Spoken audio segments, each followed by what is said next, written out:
হবে মাত্র 1 মাস গিয়েছে। এই 1 মাস পরে আজকেই প্রথম বেরোলাম হাসপাতাল এবং বাসার থেকে, প্রথম অনুষ্ঠানে এলাম। কোনো রাজনৈতিক বা পারিবারিক অনুষ্ঠানেও যোগ দেয়নি। আমিনুল হক আমাকে প্রলুব্ধ করেছে যে দেশের অনেক খ্যাতনামা ক্রীড়াবিদরা এখানে আসবেন, সেই কারণেই সবার সাথে দেখা সাক্ষাৎ করার জন্যে এই মিলন মেলায় এসে উপস্থিত হয়েছি। খুবই ভালো লাগছে, দেশের কয়েকজন তারকা ক্রীড়াবিদের সাথে দেখা হলো, যাদের চেয়ে তাদের পূর্বপুরুষদের সাথে আমার ঘনিষ্ঠতা ছিল। যেমন ক্রিকেটার পাইলট এখানে এসেছে, তার বাবা শামসু আমার অত্যন্ত ঘনিষ্ঠ বন্ধু ছিল, মোহামেডান স্পোর্টিংয়ের বিখ্যাত সেন্টার ফরওয়ার্ড। আমরা এই হলে যেখানে বসে কথাবার্তা বলছি, এখানেই ছিল মোহামেডান স্পোর্টিং ক্লাব। তো বহুদিন, অনেক বছর, অনেক সময় বসে বসে গল্প করেছি। এখানে উপস্থিত রয়েছে খ্যাতনামা ক্রীড়াবিদ তামিম ইকবাল। তার পিতা ইকবাল ফুটবলার ছিল, চিটাগাংয়ের একটি টিমে খেলতো। যখনই চিটাগাংয়ে যেতাম, খুব ভদ্র ছেলে ছিল, আমাদের চেয়ে অনেক ছোট ছিল বয়সে, ভদ্র, প্রকৃত ক্রীড়াবিদ সুলভ মনোভাব তার ছিল। এছাড়াও এখানে দেখা হলো নান্নু এবং অন্যান্য ক্রিকেটার, ফুটবলার, অন্যান্য খেলার একসময় যারা ক্রীড়াবিদ তারকা ছিলেন, জনগণের হৃদয়ের মধ্যমণি ছিলেন, তাদের সাথে দেখা হয়ে খুবই ভালো লাগলো। আজকে এই অনুষ্ঠানটির আয়োজন করা হয়েছে দেশের জন্য, সারা দেশের জন্য একটি ক্রীড়া অবকাঠামো নির্মাণের জন্যে। দেশের প্রত্যন্ত অঞ্চল থেকে ক্রীড়ানুরাগী ব্যক্তিদের সমন্বয়ে গঠিত একটি প্রতিষ্ঠান গড়ে তোলা, যারা বাংলাদেশের খেলাধুলাকে আরও অনেক আগে বয়ে নিয়ে যাবেন, ক্রীড়াঙ্গনে অনেক শ্রীবৃদ্ধি তারা অর্জন করবেন। এই উদ্দেশ্যেই আজকের এই সভাটি আয়োজন করা হয়েছে। যাদেরকে নিয়ে এই কমিটি গঠন করা হয়েছে, তাদের সবাইকে আন্তরিক অভিনন্দন জানাই। এই কমিটি একটি ব্যতিক্রমী কমিটি। আজকের সমাবেশও ব্যতিক্রমী সমাবেশ। ক্রীড়াঙ্গন একটি অন্য ধরনের অঙ্গন, এখানে রাজনীতির থেকে অনেক দূরে এই অঙ্গন। ক্রীড়াঙ্গনে যারা রথী মহারথী, ক্রীড়াঙ্গনে যারা সময় দেন, তাদের হৃদয় অন্যরকম, ব্যঞ্জন অন্যরকম, মন মানসিকতা অন্যরকম। রাজনীতিকদের সাথে ক্রীড়াবিদদের মন মানসিকতা অনেক তফাৎ রয়েছে। আমিও কখনো চিন্তা করিনি রাজনীতি করব। গত 40 বছর রাজনীতির অঙ্গনে বিচরণ। ক্রীড়াঙ্গনের জন্য আমাদের রাজনীতিকরা তেমন কিছু করেন নাই আজ অবধি। অনেক কিছু করণীয় রয়েছে। এর একটা প্রধান কারণ হলো, এই দেশে একটা পুরনো রাজনৈতিক দল আওয়ামী লীগ, তারা এই দেশের অতীতের খেলাধুলার সকল ট্র্যাডিশনকে পাল্টে দিয়েছে। এদের সাথে ক্রীড়াসুলভ মনোবৃত্তি এদের মধ্যে একেবারেই দেখা যায় না। এরা অনেক ক্রীড়াবিদকেও অনেক বিপদে ফেলেছে। এই দেশের যারা তারকা ক্রীড়াবিদ একসময় প্লেইং জাতীয় দলে খেলছে, যেমন সাকিব আল হাসান, তামিম ইকবাল, মাশরাফি মুর্তজা, এরা জাতীয় দলে খেলা অবস্থাতেই একটা রাজনৈতিক দলে যোগ দিয়েছে। কেউ কেউ এমপি হয়েছে। তামিম যোগ দেয় নেই, বাট এদেরকে অনেকভাবে উদ্বুদ্ধ করার চেষ্টা করা হয়েছে।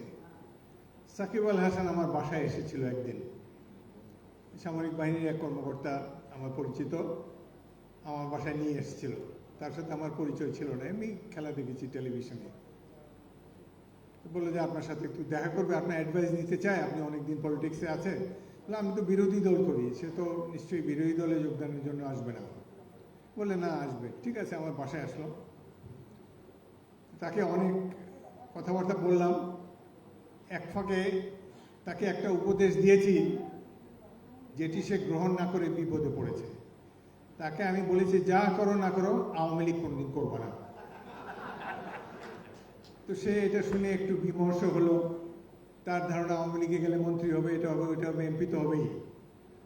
তা আমি তাকে বললাম, দেখো আমিও তোমার মতোই খেলোয়াড় ছিলাম, আমাদেরও পরিচিতি ছিল, একসময় পাকিস্তান জাতীয় দলে আমি একাই বাঙালি ছিলাম, আমাদের অনেক সুযোগ সুবিধা নিতে পারতাম আমরা, কিন্তু খেলোয়াড়ি অবস্থায় জাতীয় দলে খেলা অবস্থায় রাজনীতিতে যোগদান করা এটি আমার ঠিক মনোপুত হচ্ছে না। তোমার অনেক নাম হয়েছে, তুমি বেশ কয়েক বছর ধরে বেস্ট অলরাউন্ডার হিসাবে তোমাকে দেখছি, তুমি 1 নম্বর রাজনীতিতে এখন যেও না, আর গেলে এই দলটি আর বেশি দিন তার আয়ু নাই। সে চুপচাপ করে তারপর খানিকক্ষণ পরে চলে গেল। যদি সে আমার কথা শুনতো এবং এইভাবে রাজনীতিতে না যেত, এই ধরনের আমি দামি ইলেকশনের মধ্যে না যেত, আজকে সে অনেক সম্মানের সাথে ঢাকার রাজপথে বিচরণ করতে পারত। এখন তো তার বাড়ি আসাই মুশকিল হবে। সুতরাং এখানে আরও যারা স্টার ক্রিকেটার ফুটবলার আছে, হকি প্লেয়ার, বিশেষ করে তামিম ইকবালকেও বলবো, তামিমের যথেষ্ট নাম হয়েছে, তার স্টাইল অফ ব্যাটিং আমার খুবই পছন্দ, এবং এই ধরনের অ্যাগ্রেসিভ প্লেয়ার এখন তো আর দেখা যায় না। সুতরাং তাকে বাংলাদেশ ক্রিকেট বোর্ড হ্যান্ডেল করতে পারেনি, যার জন্য মানসিকভাবে সেই খেলার আগে বিড়ম্বিত ছিল, সময়ের আগেই হয়তো কোনো ফরম্যাট থেকে রিটায়ার করেছে।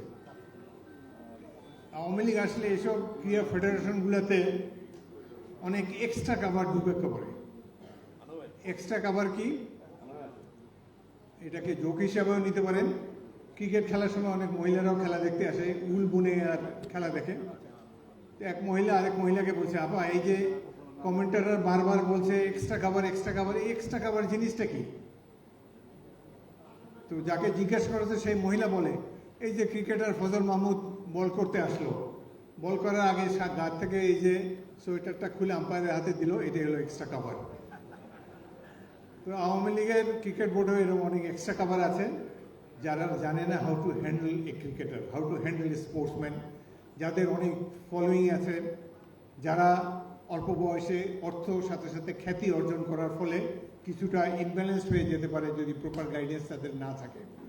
সুতরাং প্রত্যেক আউটস্ট্যান্ডিং পপুলার ক্রিকেটারের একজন অ্যাডভাইজার দরকার, যে তাকে সবসময় লেভেল হেডেড রাখবে, তার মাথাটা যেন বিগড়ে না যায়, এবং অল্প বয়সে অর্থানুকূল্যের কারণে, অর্থ সমাগমের কারণে তার যেন কোনো বদভ্যাস গড়ে না উঠতে হয়।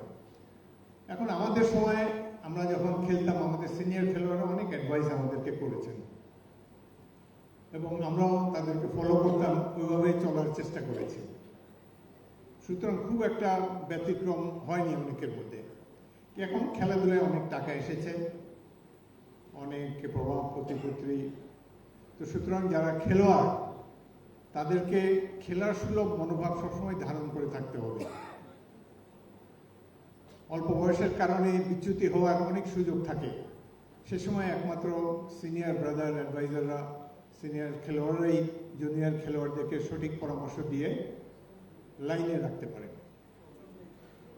বাংলাদেশের খেলাধুলাকে এক কথায় নষ্ট করেছে এই ফ্যাসিস্ট আওয়ামী লীগ। আমি নিজেই তার একজন ভুক্তভোগী। 1970 সালে শেষ ম্যাচ পাকিস্তান খেলে ইরানের মাঠে, ফুটবল ম্যাচ। আমি সেই দলের অধিনায়ক ছিলাম, আমরা 3 জন বাঙালি ছিলাম, আমি, পিন্টু আর নুরুন নবী। তারপরে টুর্নামেন্ট শেষ হলো, মুক্তিযুদ্ধ শুরু হলো, 9 মাস যুদ্ধের পর দেশ স্বাধীন হলো, আমারও পরম সৌভাগ্য, একজন মুক্তিযোদ্ধা ছিলাম।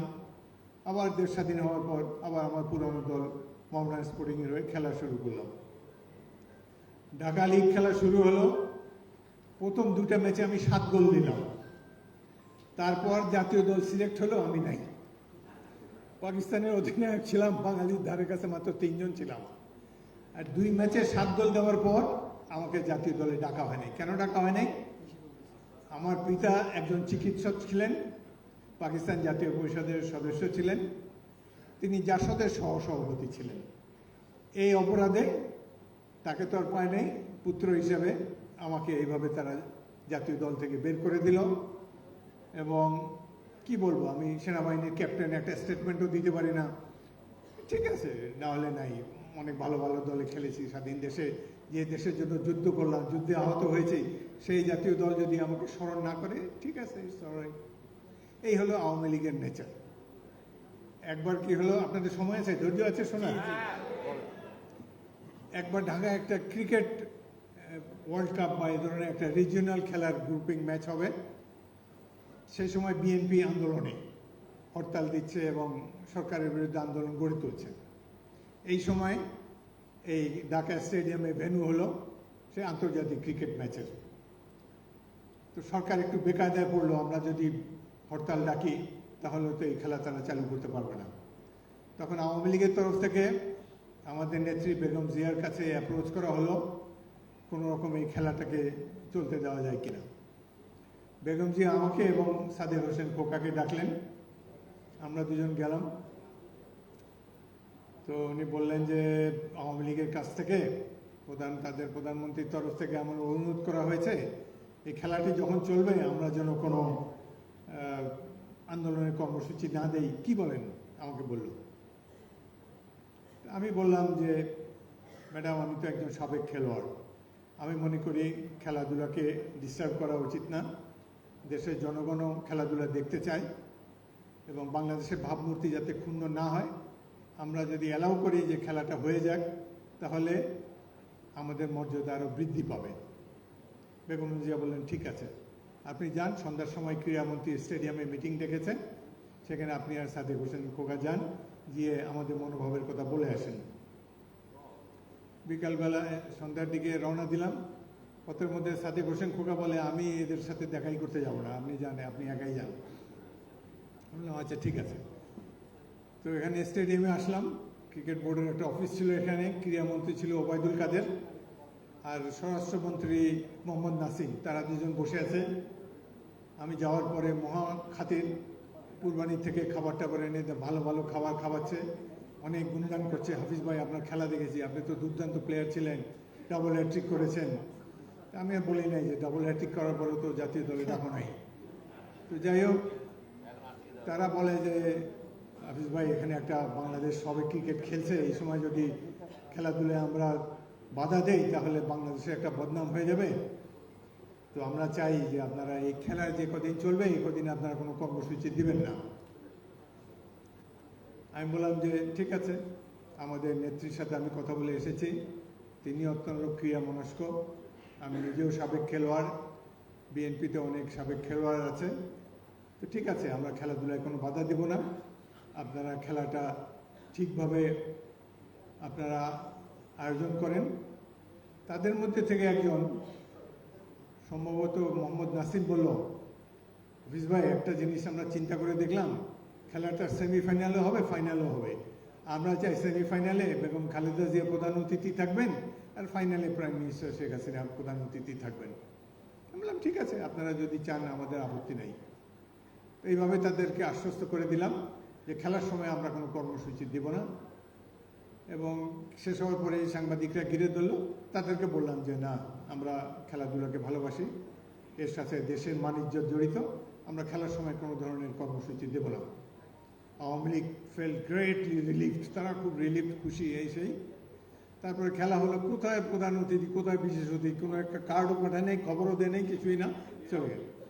তো এই হলো আওয়ামী লীগ। এইভাবে যখন ওই বলে না কি, খাল পার হয়ে গেলে তখন আর মাঝির আর তখন কোনো মূল্য থাকে না। তো এরা খেলাধুলার লোক না, রাজনীতিকে তো কলুষিত করেছে, খেলাধুলাকেও নষ্ট করেছে। সারা পৃথিবীতে ফুটবলটা এখনো সবচেয়ে জনপ্রিয় খেলা। প্রত্যেক টপ ফুটবল টিম হলো সেই শহরের নামে, মাদ্রিদ, বার্সেলোনা, ম্যানচেস্টার, যে কোনো সব জায়গায় সব শহরের নামে বিভিন্ন ফুটবল টিমের নাম। বাংলাদেশের টিমের নাম শেখ কামাল, শেখ জামাল, শেখ রাসাল, এগুলো হলো ফুটবল টিম। তো এই দেশে খেলাধুলার ট্র্যাডিশন উঠবে কোত্থেকে? যারা খেলাধুলা চালায় নিজেরাও কোনোদিন খেলাধুলা করে নেই, জানেও না, ক্রীড়াঙ্গনের ট্র্যাডিশন সম্পর্কে কোনো ধারণা নেই। যাই হোক, এই পরিবেশের মধ্যে দেশের সব কিছুই তো ধ্বংস হয়ে গিয়েছে। আজকে আমরা যেখানে এখানে বসেছি, 17 বছর সংগ্রামের পর এই মাফিয়া স্বৈরাচারের অপসারণ হয়েছে। কিন্তু দেশ তো এখনো মুক্ত হয়নি। আমরা নিজেরাই তো ঝুলন্ত অবস্থায় আছি। 17 বছর সংগ্রাম করলাম একটা সুষ্ঠু নির্বাচনের জন্যে, ওই নির্বাচনের তো কোনো নাম নিশানা দেখতে পাচ্ছি না। এবং ওয়াকিবহাল ব্যক্তিরা বলছে আগামী 2, 3, 5 বছরের মধ্যে নির্বাচন হওয়ার কোনো সম্ভাবনা নাই।